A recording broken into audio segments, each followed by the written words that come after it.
Hello friends, welcome back to the channel. महीने का last week phone उठाते हो और बैंक ऐप आप ओपन करते हो और स्क्रीन पे जो नंबर दिखता है ना, वो आपका मूड डिसाइड कर देता है। सैलरी आई थी अभी 15-20 दिन पहले ही, लेकिन अकाउंट बैलेंस आपका देख के ही लगता है कि जैसे कि 3 महीने हो गए।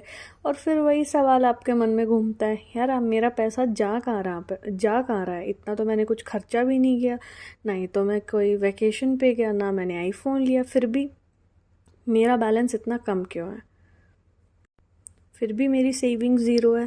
अगर आप 30,000 मान लो महीने का कमाते हो, या फिर आप 50,000 कमाते हो, या फिर 1 लाख भी अगर आप अर्न करते हो, और फिर भी महीने एंड पे अगर आपको स्ट्रेस फील ही हो रहा है, तो आप अकेले नहीं हो दोस्तों। इंडिया में लाखों लोग एग्जैक्टली यही फील कर रहे हैं।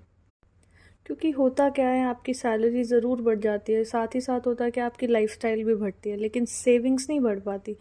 इसकी वजह से ये सब होता है। और तब सोशल मीडिया पे आजकल एक रूल बड़ा वायरल होता है, और सोशल मीडिया पे ही नहीं, ये एक फाइनेंस का एक बहुत इंपॉर्टेंट रूल है, जिससे हम अपनी थोड़ा सेविंग्स कर सकते हैं। जैसे कि इस रूल के बारे में बात करें तो ये रूल है 50-30 और 20 रूल। 50% जाएगा आपकी सैलरी का आपकी नीड्स के लिए, 30% जाएगा आपके बॉन्ड्स के लिए, और 20% जाएगा आपकी सेविंग्स के लिए। सुनने में तो आपको ये काफ़ी परफेक्ट लग रहा होगा। सिंपल फॉर्मूला है और क्लीन नंबर्स हैं, एक इजी लॉजिक है, और लोग बोलते हैं बस आप इसको फॉलो कर लो, लाइफ सॉर्टेड है। लेकिन सच में अब हम बात करें, जैसे कि क्या 30,000 सैलरी पे 20% सेव करना रियलिस्टिक है? या फिर क्या 1 लाख आप अर्न करके भी 20% सेव कर पाते हैं? और अगर कोई 10 लाख महीने का कमा रहा हो, वो तो क्या सिर्फ 20% सेव करना ही स्मार्ट है? या फिर ये रूल सिर्फ किताबों किताबों के लिए काम करता है, बट रियल लाइफ में नहीं? आज हम मोटिवेशनल ज्ञान आपको नहीं देने वाले हैं, आज हम इस रूल को टेस्ट करेंगे और हम कुछ एग्जांपल्स लेंगे। रियल इंडियन सैलरीज के साथ हम एग्जांपल लेंगे, real rent, real EMIs, real groceries, और रियल लाइफस्टाइल इन्फ्लेशन। और मैं आपको ऑनेस्टली बताऊंगी, ये रूल एक्चुअली काम करता है या सिर्फ इंस्टाग्राम रील और यूट्यूब रील्स के लिए ही सीमित है ये। बिकॉज क्या होता है ना दोस्तों, रियल प्रॉब्लम आपकी इनकम तो कभी नहीं होती है। प्रॉब्लम होती है कि हमारे पास उस इनकम को मैनेज करने के लिए कोई सिस्टम नहीं होता है। तो चलिए इस 50-30 और 20 रूल को तोड़ फोड़ के देखते कि ये एक्चुअल में है क्या। चलिए पहले मैं आपसे एक सिंपल सा सवाल पूछती हूँ, आपकी सैलरी का कितना परसेंट आपको एक्चुअली पता होता है कि जा कहाँ रहा है? एग्जैक्टली इसी कन्फ्यूजन को सॉल्व करने के लिए हमारे पास 50-30 और 20 रूल बनाया गया है।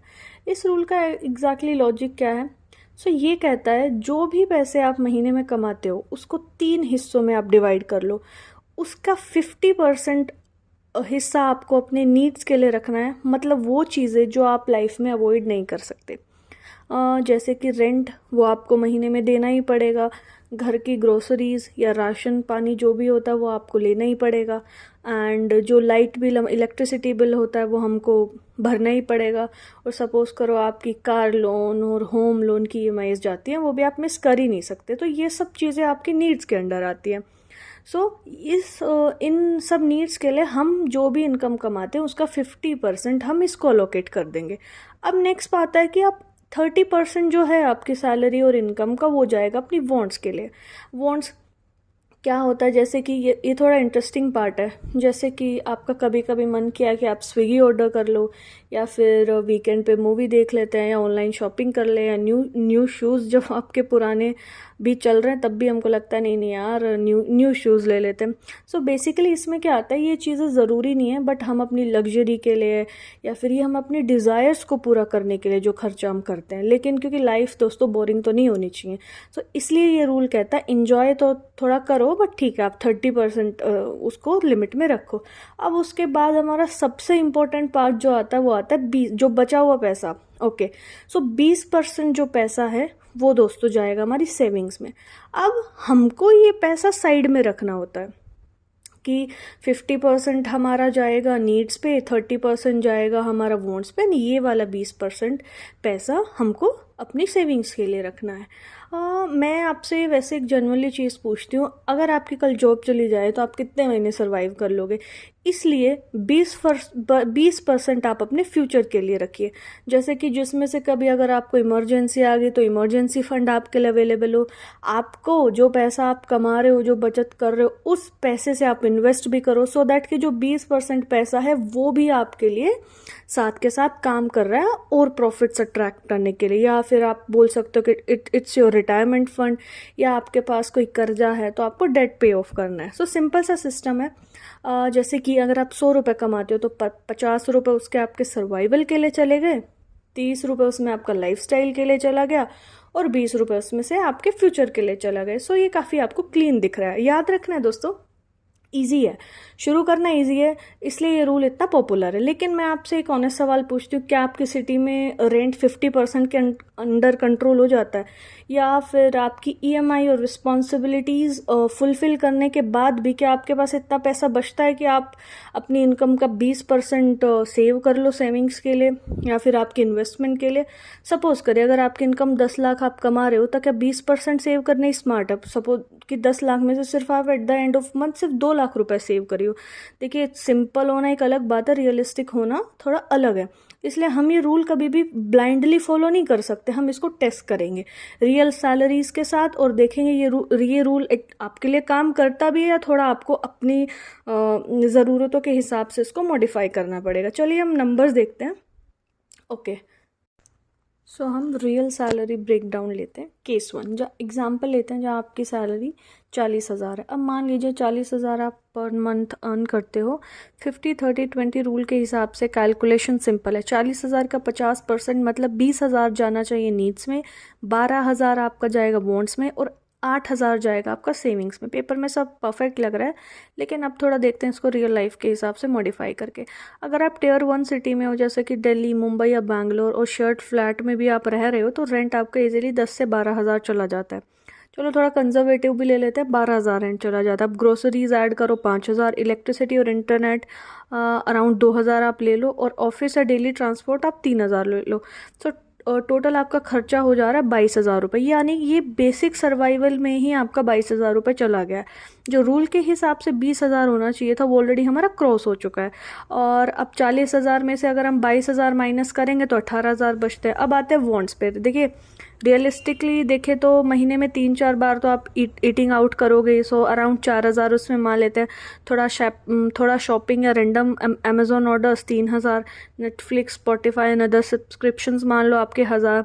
सो टोटल आपके वॉन्ट्स में 8,000 रुपये चले गए। अब 18,000 में से आप 8,000 भी माइनस करो, 1,000 बचे, यानी सेविंग्स हो गई अराउंड आपकी 10,000। परसेंटेज देखोगे तो 40,000 का 25%। Interesting, right? सो रूल कहता है 20% सेव करो, बट रियली में तो आप 25% सेव कर पा रहे हो। मतलब टेक्निकली ये जो रूल 40,000 सैलरी पे काम कर सकता है, लेकिन सिर्फ एक कंडीशन पे कि आपको थोड़ा अपना लाइफस्टाइल कंट्रोल में रखना पड़ेगा। आप अननेसेसरी खर्चा कर नहीं सकते हो। अगर रेंट 15,000 हो जाए और अगर हर वीकेंड आप बाहर खाना शुरू हो जाओगे, अगर इम्पल्सिंग आप शॉपिंग करते ही जाओगे, तो ये 25% जो आपकी सेविंग रियली में हो रही है 5-10% पे आ सकता है। यहाँ लेसन बेसिकली है क्या कि इनकम 40,000 पे रूल पॉसिबल है, लेकिन डिसिप्लिन के बिना तो आप नहीं कर सकते ये चीज़, क्योंकि ये सिस्टम ऑटोमेटिक सिस्टम नहीं है। आपको कॉन्शियसली आपका स्पेंडिंग कंट्रोल करना पड़ेगा, तभी ये काम करेगा। ठीक है, अब हम एक सेकंड एग्जांपल लेते हैं। सपोज करो आप 1 लाख रुपए एक महीने में कमाते हो, तो 50-30-20 रूल के हिसाब से 50,000 नीड्स, 30,000 आपका जाएगा वॉन्ट्स में, 20,000 जाएगा सेविंग्स में। अब ये सुनने में तो थोड़ा आपको ईजी लग रहा होगा, 1 लाख कमा रहे हो, 20,000 तो ईजिली सेव ही हो जाएंगे। लेकिन अब रियलिटी देखते हैं। अगर आप किसी मेट्रो सिटी में रहते हो, जैसे कि मुंबई, बैंगलोर या फिर गुड़गांव, तो आप सपोज अगर आपकी इतनी अर्निंग्स है तो आपने एक डिसेंट 1 BHK का तो आप फ्लैट में आप रहते ही होगे, और उसका रेंट अराउंड 25 से 30,000 नॉर्मल बात है। चलो 30,000 मान लेते हैं। अगर कार ली हुई है तो उसकी EMI 10 से 15,000 इजीली चली जाएगी, मान लो 12,000। ठीक है, ग्रोसरीज में अराउंड 8,000, और electricity, internet and mobiles bill मिला के 5,000 के अकॉर्डिंग। सो अगर आप टोटल करोगे तो 55,000 रुपये होते हैं। यानी सिर्फ बेसिक लाइफस्टाइल को मेंटेन करने के लिए आपका 55,000 खर्च हो गए। रूल कहता था 50,000 में आप कंट्रोल करो, बट ये तो रियलिटी में आपका 5,000 ऊपर जा रहा है खर्चा। अब 1 लाख में से 55,000 चले गए तो आपका 45,000 बचेगा। अब आते हैं वॉन्ट्स पे। अब यहाँ प्रॉब्लम शुरू होती है कि इनकम आपकी बढ़ गई है, बट साथ ही साथ आपने क्या किया ना, इनकम के साथ आपने अपनी पूरी लाइफस्टाइल को भी अपग्रेड कर लिया। वीकेंड पे आप फाइन डाइनिंग पे जा रहे हो, कैब कर रहे हो, आप मेट्रो लेने की बजाय अच्छे कपड़े पहन रहे हो, ट्रिप्स ले रहे हो, ऑनलाइन अच्छे अपने सब्सक्रिप्शंस ले रहे हैं, ट्रैवल, डाइनिंग, शॉपिंग, इजीली इसमें आपका 20 से 25 हज़ार हो जाता है।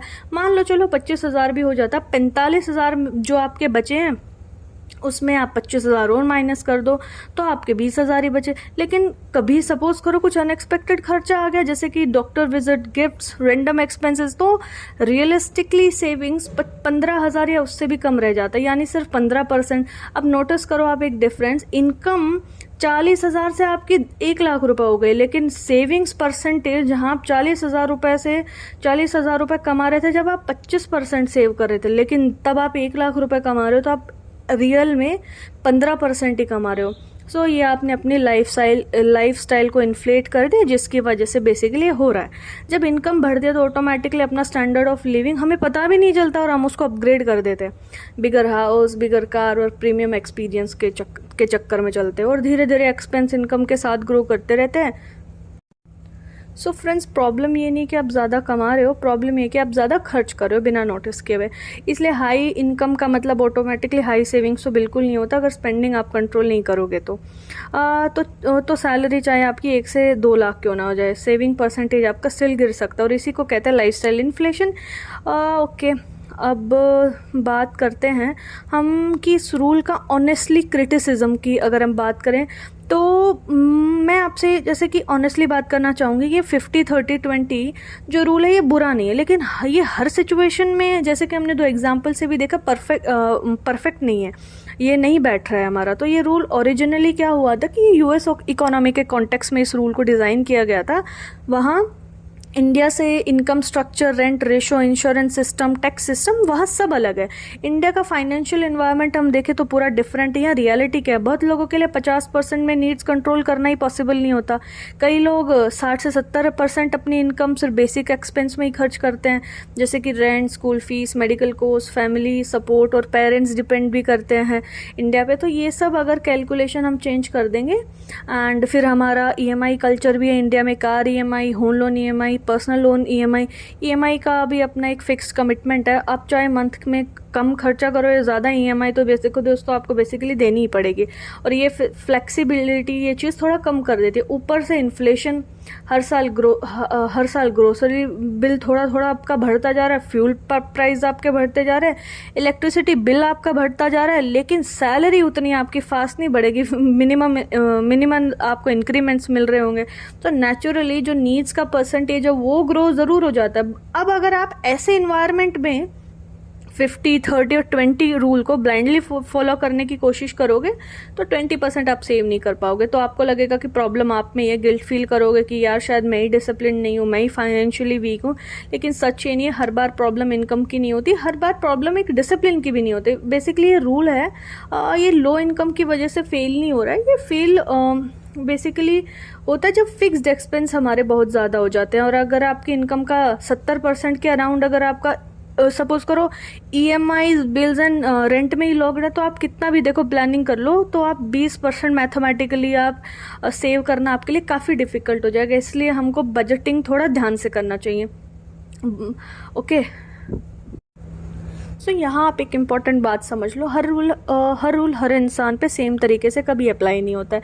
इंडिया जैसे कंट्री में, जैसा कि हम बात कर चुके हैं, हाई रेंट, फैमिली रिस्पॉन्सिबिलिटीज़ और अनइवन इनकम होने की वजह से ये रूल आपको हर बार रियलिस्टिक रिजल्ट्स नहीं देगा।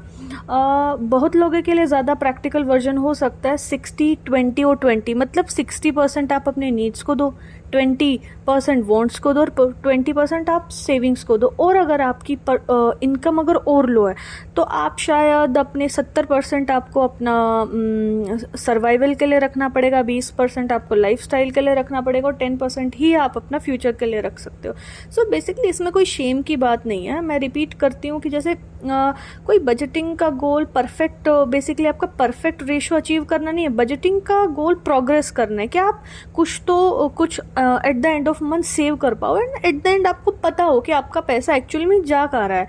तो आपको परसेंटेज पर अटकने की यहाँ कोई ज़रूरत नहीं है कि यार मेरा तो 20% सेव नहीं हो पा रहा, लेकिन बेसिकली आपको अपने आप से सवाल क्या करना है कि क्या मैं कंसिस्टेंट हूँ, चाहे मैं सेव कर रहा हूँ 10% या 15% या 25%, ठीक है। क्या आप हर महीने सेव कर रहे हो? वेल्थ फॉर्मूला बेसिकली, वेल्थ आपका परफेक्ट फॉर्मूला से कभी नहीं बनेगा। वेल्थ आपका बनेगा जब आप अपनी लाइफ में कंसिस्टेंट रहोगे। क्या परसेंटेज नहीं है, की हैबिट है, क्या डिसिप्लिन है, क्या कंसिस्टेंसी है, ये सब चीज़ें मैटर करती है। बस परसेंटेज पे आप मत अटकिए। अगर आप 10% कंसिस्टेंटली 10 साल तक भी इन्वेस्ट करते रहोगे तो आप 20% 2 साल तक करके छोड़ देने वालों से तो अच्छे ही रहने वाले हो। इसलिए आप थोड़ा रेशो अपने अकॉर्डिंग और अपनी रिस्पॉन्सिबिलिटीज़ के अकॉर्डिंग, अपनी लाइफ के अकॉर्डिंग एडजस्ट करो, लेकिन सेविंग स्किप मत करो, चाहे थोड़ा हो या ज़्यादा हो, बट आपको करना है वो चीज़, ठीक है। तो थोड़ा सिस्टम आप फ्लेक्सिबल रखो, हैबिट आप अपनी स्ट्रॉन्ग रखो। सो देखिए दोस्तों, जब मैंने अर्निंग करना शुरू की थी तो मुझे जेन्युइनली लगता था कि जैसे ही मेरी सैलरी बढ़ेगी तो मैं ऑटोमेटिकली मेरी लाइक सेविंग स्टार्ट हो जाएंगी। मैंने सोचा था कि ठीक है, बस मेरी इनकम 50,000 हो जाए तो मेरी टेंशन ख़त्म। सो ऐसा कुछ हुआ नहीं दोस्तों। तो मुझे बाद में समझ ही नहीं आया कि ये अभी भी ऐसा क्यों हो रहा है। फिर धीरे धीरे एक चीज़ रियलाइज़ हुई कि स्पेंडिंग तो मेरी कभी लाउड नहीं होती, स्पेंडिंग मेरी साइलेंट टू साइलेंट होती ही जा रही है। 2-2 हज़ार 1-1 हज़ार करके मेरा पूरा ही पैसा निकल जा रहा है। अब मुझे कभी पता भी नहीं चला और मेरी लाइफस्टाइल अपने आप ही अपग्रेड हो गई। कैब मैंने ज़्यादा यूज़ करना शुरू करा, मैंने जंक फूड ज़्यादा खाना शुरू करा, ऑनलाइन ऑर्डर ज़्यादा करना शुरू कर दिए, सब्सक्रिप्शंस में नेटफ्लिक्स, अमेजोन प्राइम इनका लेना मैंने शुरू कर दिया, वीकेंड ट्रिप्स पे मैं जाने लग गई, ठीक है। सो हर चीज़ थोड़ा थोड़ा करके मेरी सैलरी को पूरा साफ ही कर देती थी। और तब मुझे समझ आया यार, हाई सैलरी से ऐसा नहीं है कि मैं ज़्यादा सेविंग्स कर सकती हूँ। अगर मुझे डायरेक्शन नहीं है तो मेरा मनी का फ्लो बाहर की तरफ तो होना ही है। सो इसलिए मैंने थोड़ा बजटिंग के बारे में सोचना शुरू किया और सो ये सब होगा, ठीक है। और आप एक बार अपना पैसा सेव करना शुरू करो, इन्वेस्ट करना शुरू करो, फिर आपका पैसा खुद ग्रो होता चला जाएगा, ठीक है। उसके बाद अब एक हम बात करते हैं कि बेसिकली किसको ये रूल यूज़ करना चाहिए, ठीक है। ये क्या ये सबके लिए है? तो देखिए, सबके लिए नहीं है, क्योंकि हर फाइनेंशियल रूल की तरह ये भी एक सिचुएशन पे डिपेंड करता है। सबसे पहले ये रूल किसको यूज़ करना चाहिए। सपोज करो आप बिगनर हो, मतलब अभी भी आपने अर्निंग स्टार्ट किया है, बजटिंग का कोई आपके पास सिस्टम नहीं है, बस आपका पैसा आता है और चला जाता है, आपको समझ ही, आपके पास कोई फाइनेंशियल नॉलेज नहीं है, आपको पता ही नहीं है कि आपको एग्जैक्टली करना क्या है। तो ये रूल से आप एक परफेक्ट बेसिक स्टार्टअप अपना दे सकते हो। और आगे आगे जैसे आपकी सेविंग्स और बढ़ती चली जाए वगैरह वगैरह, तो आप अपना इन्वेस्टमेंट भी डिफरेंट टाइप्स की होती है, तो आप वहाँ जा सकते हो, ठीक है। आपको आइडिया ही नहीं होता कि महीने में एग्जैक्टली कितना खर्च हो रहा है, तो आप ये रूल फॉलो कर सकते हो। तो ये 3 बकेट सिस्टम आपको क्लैरिटी दे देगा। थर्ड, अगर आप एक इमोशनली ओवर स्पेंड करने वाले इंसान हो कि आपको तो बिल्कुल ही पता नहीं होता कि आपका पैसा जा कहाँ रहा है, स्ट्रेस हुआ तो आप शॉपिंग पे चले जाते हो, मूड खराब तो आप स्विगी से ऑर्डर कर लेते हो, बोनस मिला तो रैंडम गैजेट आप खरीद ले, तो आपको पक्का ये रूल फॉलो करना चाहिए। अगर स्पेंडिंग थोड़ी इमोशनल है तो ये रूल आपके लिए थोड़ी बाउंड्री सेट कर देगा, लेकिन इसको ब्लाइंडली फॉलो कब नहीं करना चाहिए, ओके। सो अगर आपके पास हैवी डेट है, क्रेडिट कार्ड की आपकी आउटस्टैंडिंग बची हुई है, पर्सनल लोन आपका चल रहा है हाई इंटरेस्ट पे, ऐसे केस में अगर आप ये सोचोगे नहीं मैं तो 10% बचा लूँ, 20% बचा लूँ, मेरा डेट पड़ा है, हाई इंटरेस्ट के पर्सनल लोन्स पड़े हैं, तो दोस्तों नहीं, पहले आपको उस केस में अपना डेट उतारने की सोचना चाहिए, अपने क्रेडिट कार्ड के आउटस्टैंडिंग को क्लियर करना चाहिए। सेकंड, अगर आपका इनकम इरेगुलर है, सपोज करो आप एक फ्रीलांसर हो या फिर आप बिजनेस करते हो, कभी 1 लाख आता है तो कभी 30,000 आता है, देखो उसमें आप एक फिक्स्ड ऐसे रूल फॉलो नहीं कर सकते, ठीक है। उस केस में आपको एक फ्लेक्सिबल बजटिंग सिस्टम आपको चाहिए होगा। और अगर थर्ड, सपोज करो आप फैमिली फाइनेंशियली अपनी फैमिली को सपोर्ट करते हो, आपके पेरेंट्स आप पे डिपेंडेंट है, सिबलिंग्स की फीस आपको देनी होती है, और कोई आपके घर में मेडिकल एक्सपेंस है जो चल रहा है, तो नेचुरली आपको नीड्स का परसेंटेज हाई होगा ना, दैट्स फाइन, उसकी आपको चिंता करने की ज़रूरत नहीं है। वहाँ 50% अगर आप लिमिट लगा के चलोगे नीड्स के लिए, दैट इज़ क्वाइट अनरियलिस्टिक, तो वो आप मत करिए। इसलिए याद रखो कि 50-30-20 एक टूल है, इट्स नॉट अ लॉ। इसको अपनी लाइफ के अकॉर्डिंग आप यूज करो, अगर फिट बैठता है तो ग्रेट, अगर नहीं बैठ रहा है तो थोड़ा आप एडजस्ट कर लो। फाइनेंशियल मैच्योरिटी का मतलब आपका ब्लाइंड फॉलो करना बिल्कुल भी नहीं है, ठीक है, समझ के आप अप्लाई करो। दोस्तों, हमारा फाइनल टेक अवे इस वीडियो से और इस रूल से यही है ठीक है। तो क्या आप अपना सैलरी का रियली में 20% सेव कर सकते हो? सो मैं कहूँगी कि हाँ कर सकते हो, लेकिन ऑटोमेटिकली नहीं होगा, सिर्फ तब जब आप अपनी लाइफस्टाइल इन्फ्लेशन पे थोड़ा कंट्रोल करोगे। मतलब इनकम बढ़ने के साथ साथ अपने एक्सपेंस अननेसेसरी आप ग्रो नहीं होने दोगे। इसलिए सिर्फ इसीलिए सैलरी बढ़ गई इसका मतलब ये नहीं कि अगर आप अपनी लाइफस्टाइल अपग्रेड करना शुरू कर दो, ठीक है। सेविंग्स को लास्ट में मत देखो। अगर आप महीने एंड में बचा हुआ पैसा सेव करोगे तो कभी सेव नहीं होगा, ठीक है। सेविंग्स आप ऑटोमेटिकली आप सेव करना शुरू करो। सैलरी आपको आते ही आपका 20% साइड में शिफ्ट कर देना कि ठीक है यार ये 20% मेरा सेविंग्स हो गया। और एक इम्पॉर्टेंट बात कि परसेंटेज को अपनी लाइफ की रियलिटी के साथ एडजस्ट करो, ठीक है। 15% से स्टार्ट करो, ओके। 15 नहीं हो रहा तो आप 10 से शुरू करो, लेकिन आप स्टार्ट ज़रूर करो, ठीक है। परफेक्ट नंबर के चक्कर में ज़ीरो मत रह जाना। याद रखो, देखो इनकम जो है वेल्थ नहीं बनाती, आपकी हैबिट आपकी वेल्थ बनाएगी, डिसिप्लिन बनाएगा, कंसिस्टेंसी बनाएगा। सैलरी सिर्फ आपको एक अपॉर्चुनिटी देती है, वेल्थ सिस्टम बनाएगा आपका, ठीक है। और सिस्टम कौन बनाएगा? सिस्टम आप बनाओगे। अब डिसाइड करो आपको करना क्या। आप सैलरी कैसे आपको मैनेज करनी है, या फिर आपको वेल्थ बिल्ड आप करना चाहते हो, ठीक है। सो दोस्तों कमेंट करके हमको बताइए कि आपकी सैलरी किस रेंज में आ रही है, और आपको ऐसी वीडियोस आपको ये वीडियोस अच्छी लगी तो आप लाइक कीजिए और सब्सक्राइब कीजिए। मैं ऐसी वीडियोस आपके लिए और लाती रहूँगी। Thank you guys, bye.